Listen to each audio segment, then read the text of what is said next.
were censured in the House last year for, in their view, holding positions of power during the Trump presidency as chairman of the House Intelligence Committee. And according to them, quote, abusing this trust by saying there was evidence of collusion between Trump's campaign and Russia. And I wonder if you are feeling at all, introspective at all, about that was, according to the Mueller report and according to your Republican colleagues, an overstatement. And I wonder if you think in any way you help set the table for these disruptors. First of all, it wasn't an overstatement. There is evidence of collusion. The Trump campaign manager was meeting with Russian intelligence and giving them internal polling data, just to give you one example. And the Mueller report sets all this out. It does say, quote, the investigation did not establish that members of the Trump campaign conspired or coordinated with the Russian government in its election interference activities, which doesn't mean that he didn't, that there weren't meetings, but they didn't find evidence. Mueller says that too. He said,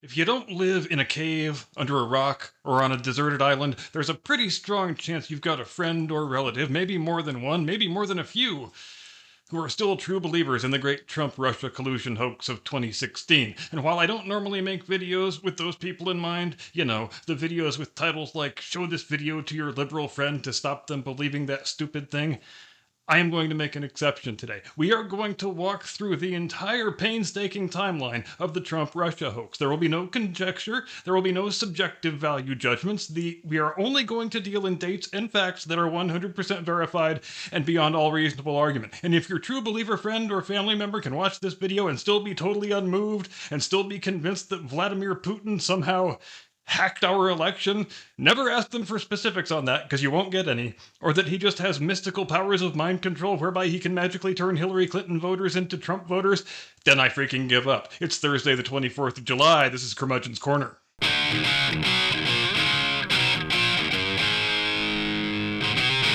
From high atop the battlements of Castle Curmudgeon, where we are offering a free channel membership to the first idiot in the comments who calls me Vladimir and asks what the weather is like in Moscow today. Good afternoon, Mr. and Mrs. America, and all ships at sea. Welcome to Curmudgeon's Corner. Let's talk about March of 2016. Wait now, you mean the Russia collusion hoax starts all the way back then? Yep, it sure enough does. Actually, wait, that's not quite right. Technically, if we're going to be really, really sticklers about this stuff, it starts all the way back in 2014, when Hillary Clinton and Susan Rice and Toria Nuland thought it would be a fun idea to turn Ukraine into a cultural outpost of American leftism just to piss off the Russians, and President Barack Obama said, yep, go for it, that does sound fun. Now, how many Ukrainian and Russian lives have since been sacrificed on the altar of their hubris?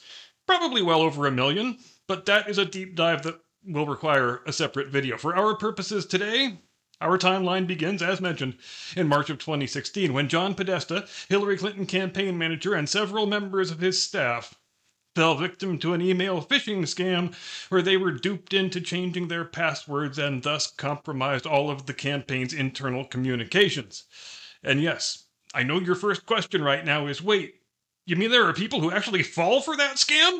Yes, but apparently only Democrats. Now, was it ever definitively established that this email phishing scam, which is probably the most common type of online scam in the whole wide world today, was done by Russian state actors for the specific purpose of helping Mr. Trump defeat Mrs. Clinton? Nope.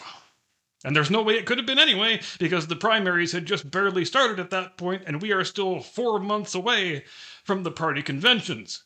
But it sure did make a convenient little puzzle piece later on when the party and their fake news lackeys were busy reverse engineering the big sprawling tapestry of the Trump-Russia collusion hoax. So it was simply inserted into the story because it sounded good. Now, what else happens in March of 2016? Trump starts winning primaries. It looks like his candidacy isn't just a bad joke after all. In fact, this guy might have a realistic shot at the nomination, so you know what that means. We need to dig up some dirt on this motherfucker pronto! And within a matter of days, George Papadopoulos, a low-level foreign policy advisor to the Trump campaign, is approached in a bar by a suspiciously attractive woman who wants to know a bunch of specific information about his work with the campaign, specifically as it relates to Russia policy. And, as men often do when they're trying to impress women in bars, the guy gets a bit drunk and starts saying a bunch of stuff, most of which is nonsense, because he is trying to make himself sound more important and more impressive than he really is. So who is the woman? Well, she works for the disgraced former British intelligence operative Christopher Steele, who has just been tasked by the Hillary Clinton campaign to produce a dossier of damaging information on Donald Trump. Does it matter if any of it is true? No. But the more the better, and if it's about Russia, that's the best of all. And this encounter in the bar between Papadopoulos and the honeypot becomes the thing they use to get the warrant from the FISA judge that basically tells the Obama administration, and by extension the Clinton campaign, yep, go ahead, bring in the CIA, bring in the FBI, wiretap whoever you need to wiretap. You are cleared to go absolutely hog wild on this thing. Now, when we created the FISA courts, were they designed to help Democrat candidates destroy Republican candidates? No, they were not. They were actually designed to help catch foreign terrorists who were hell-bent on killing thousands of Americans. So, as you can already plainly see, even at this early date, this whole thing is just a feedback loop of lies and corruption. There was never the slightest bit of probable cause to suspect that Donald Trump or anybody in his orbit was a Russian agent, or had ever met a Russian agent, or gave two squirts of piss about Russia one way or the other. Oh, but hold your horses there, cowboy. What about that June 9th, 2016 meeting in Trump Tower between Trump Jr. and Manafort and Kushner and some chick from Russia who said she had dirt on Hillary? It's the smoking gun. We've got him. The walls are closing in. Except a couple of things. Number one, the next campaign manager who declines a meeting with someone who says they have got dirt on the other guy will be the first one. Anybody who says John Podesta wouldn't take that meeting if the roles were reversed is a damnable liar. Number two, this chick didn't have anything anyway. Everybody who was in the room later confirmed to the FBI and to the Mueller investigators on pain of perjury that the promise of dirt on Hillary was used as a false promise, used to secure the meeting, and that all she wanted to talk about was fucking Russian politics, and the whole thing wound up being a gigantic waste of everybody's time. But that doesn't matter. If the puzzle piece fits the narrative, you stick it in there. The next month, July of 2016, so Trump has secured the nomination by this point, and the timing is no accident. The FBI officially opens the Crossfire Hurricane investigation, whose stated aims are to uncover Russian election interference and links between Trump associates and Russian officials. Was there ever credible evidence that either thing existed or had ever existed? No. All there was a crooked ex-spook who sent a honeypot into a bar at Hillary Clinton's behest. And speaking of Christopher Steele, his bullshit dossier, the bullshit dossier that reads like a bad Stacey Abrams porn novel with hookers peeing on beds and so forth, it was the sole evidentiary basis for the Crossfire Hurricane investigation and the later Mueller investigation. Was there a single thing in there that is likely to be true? No. But he was getting paid good money to develop damaging information on Donald Trump that could be used to falsely justify an FBI investigation, and that is exactly what he delivered. Also in July of 2016 comes the WikiLeaks dump of 20,000 DNC internal emails that were stolen through the aforementioned phishing scheme. Was there anything in there that materially damaged Mrs. Clinton's candidacy? Nope. Is there any evidence that Trump, or anyone Trump ever met, coordinated with Julian Assange or anybody else at WikiLeaks to dump those emails? Nope. Just like there was never any evidence that the original phishing scam had anything to do with Russian state actors. But if the puzzle piece fits the narrative, you stick it in there. In December of 2016, and we just found out about this a few days ago, after Trump has won the election, meaning the stitch-up has utterly failed to achieve its original purpose, President Obama receives the presidential daily brief in which his own intelligence analysts assess in writing on the record that no evidence exists of any attempt by the Russian government or agents of the Russian government to influence the outcome of the U.S. election. Obama then gets very angry and tells them to go back and write the opposite thing instead. Because, damn it, we may have failed to keep this bad orange bastard out of the White House, but by God, we can still ruin his presidency. In fact, let's start by seeing if we can take the scalp of his national security advisor. If we can do that, then we've got a foot in the door and we can continue the work of bringing down Trump himself.